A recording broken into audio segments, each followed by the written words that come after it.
নমস্কার। আরেকটি ধারাবাহিক প্রশ্নোত্তর আলোচনার পর্ব আপনাদের সামনে উপস্থাপন করতে চলেছি।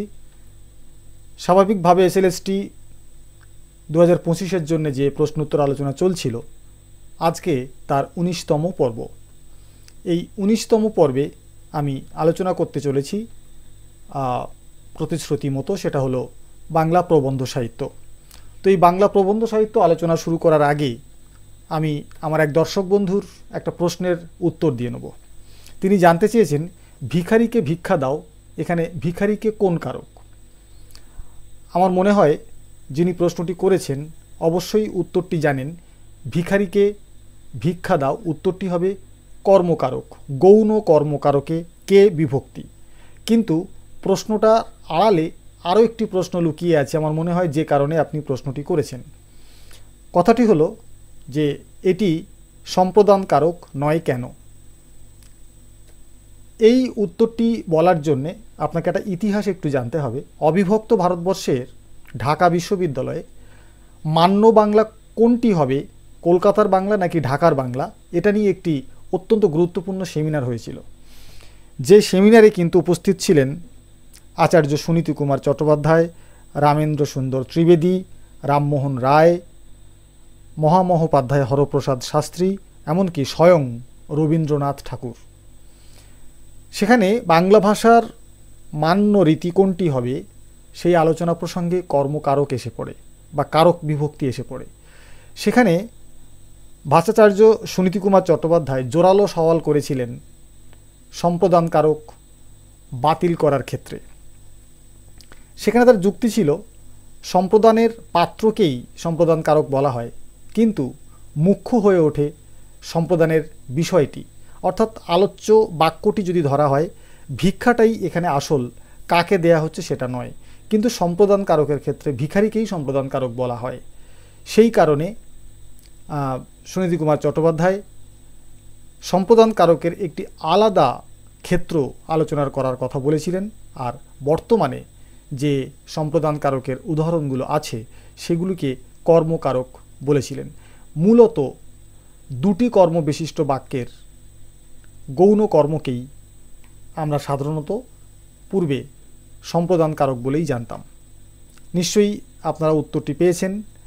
ভিখারিকে পূর্ববর্তীকালে সম্প্রদান কারক বললেও বর্তমান সময়ে এটি গৌণ কর্মকারক হবে। এই ছিল আপনার প্রশ্নের উত্তর। এমন যদি অন্য কোনো প্রশ্ন আপনাদের দরকার হয়ে থাকে নিশ্চয়ই কমেন্ট বক্সে লিখতে পারেন, আমি যথাসম্ভব তার উত্তর দেওয়ার চেষ্টা করব। এই কথা বলে আমি আজকের আলোচনার বিষয়ে প্রবেশ করব। আজকের প্রবন্ধ সাহিত্যের যে আলোচনা ছিল তার 10টি প্রশ্ন অবশ্যই দোম আন্তোনিওর উপরেই কনসেন্ট্রেট আছে। তো প্রথম প্রশ্ন, দোম আন্তোনিও কথাটির মধ্যে দোম শব্দের অর্থ কী? দমনীয় অথবা প্রজা অথবা ঈশ্বর অথবা আনুগত্য। সঠিক উত্তর হল গয়ের দাগ, ঈশ্বর। দ্বিতীয় প্রশ্ন, দোম আন্তোনিও কোথাকার রাজপুত্র ছিলেন?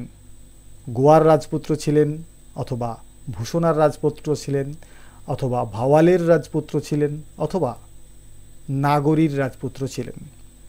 সঠিক উত্তর হল ভূষণার রাজপুত্র ছিলেন। তৃতীয় প্রশ্ন, আজকে তৃতীয় প্রশ্নে বলা হচ্ছে দোম আন্তোনিও কত খ্রিস্টাব্দে অপহৃত হয়েছিলেন? 1663 খ্রিস্টাব্দে, 1684 খ্রিস্টাব্দে, 1750 খ্রিস্টাব্দে, অথবা 1751 খ্রিস্টাব্দে? সঠিক উত্তর হল 1763 খ্রিস্টাব্দে। চতুর্থ প্রশ্ন, দোম আন্তোনিও প্রতিষ্ঠিত গির্জার নাম কি? গোয়া ক্যাথলিক চার্চ, অথবা নিকোলাস দ্য তলেন্তিনো, অথবা ভাওয়াল নিকোলাস দ্য তলেন্তিনো, অথবা উপরের কোনোটাই নয়? সঠিক উত্তর হল নিকোলাস দ্য তলেন্তিনো। পঞ্চম প্রশ্নে আসা যাক। পঞ্চম প্রশ্নে বলা হচ্ছে দোম আন্তোনিওর লেখা পাণ্ডুলিপিতে কতগুলি পৃষ্ঠা ছিল? 85টি পৃষ্ঠা, 98টি পৃষ্ঠা, 105টি পৃষ্ঠা, অথবা 120টি পৃষ্ঠা? সঠিক উত্তর হল 120টি পৃষ্ঠা। 6 নম্বর প্রশ্ন, দোম আন্তোনিওর সমসাময়িক সময়ে যে অনতিবৃহৎ বিতর্কিকা পাওয়া গিয়েছিল তা হল আন্তোনিওর সিদ্ধান্তসমূহ, গদ্য ভাষা, শব্দপ্রয়োগ ও রীতি, সেকালের বাঙালি শিক্ষিত হিন্দু ধর্মতত্ত্ব ও আচার আচরণ এবং উপরের সবকটি। সঠিক উত্তর হল উপরের সবকটি। সপ্তম প্রশ্নে যাওয়া যাক। সপ্তম প্রশ্নের বিষয়, দোম আন্তোনিওর লেখা গ্রন্থখানি পর্তুগিজ ভাষায় অনুবাদ করেন কে? মানুয়েল দা আসুমসাম, থিরসা লোপেজ, হোস্টেন সাহেব অথবা ডক্টর সুরেপ্রনাথ সেন। সঠিক উত্তর হল মানুয়েল দা আসুমসাম। অষ্টম প্রশ্নে আসা যাক। দোম আন্তোনিওর জন্মস্থান ভূষণা গ্রামের বর্তমান নাম কি?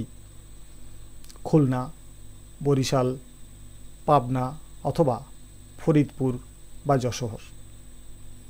সঠিক উত্তর ফরিদপুর। নবম প্রশ্নে আসা যাক। নবম প্রশ্নের বিষয়, দোম আন্তোনিওর লেখা মৌলিক গ্রন্থের নাম কি? কৃপার শাস্ত্রের অর্থভেদ, ব্রাহ্মণ রোমান ক্যাথলিক সংবাদ, দোম আন্তোনিওর ব্যাকরণ ও শব্দকোষ অথবা বাংলা ব্যাকরণ শব্দকোষ ও অভিধান। সঠিক উত্তর হল ব্রাহ্মণ রোমান ক্যাথলিক সংবাদ। আসি আজকে 10 নম্বর প্রশ্নে তথা শেষ প্রশ্নে। কত খ্রিস্টাব্দে দোম আন্তোনিওর মৃত্যু হয় বলে জানা যায়? 1694 থেকে 95, 1695 থেকে 96, 1696 থেকে 97 অথবা 1697 থেকে 98। উত্তর হবে 1694 থেকে 95। এই ছিল আজকে 10টি প্রশ্ন। কটি প্রশ্ন আপনারা নিজে করতে পারলেন কমেন্ট বক্সে জানাবেন। ভিডিওগুলো কেমন লাগছে সেটাও জানাতে ভুলবেন না। যদি কোনো নতুন বিষয়ে, বিশেষ বিষয়ে আপনাদের ভিডিও প্রার্থনা থাকে বা আপনার প্রয়োজন থাকে কমেন্ট বক্সে লিখে জানাতে পারেন। আগামীকালকের বিষয় অবশ্যই থাকছে প্রবন্ধ সাহিত্যই, অন্য আরেকটি টপিক নিয়ে। তো এই বলে সবাইকে ধন্যবাদ জানিয়ে আজকের ভিডিও এখানেই শেষ করছি।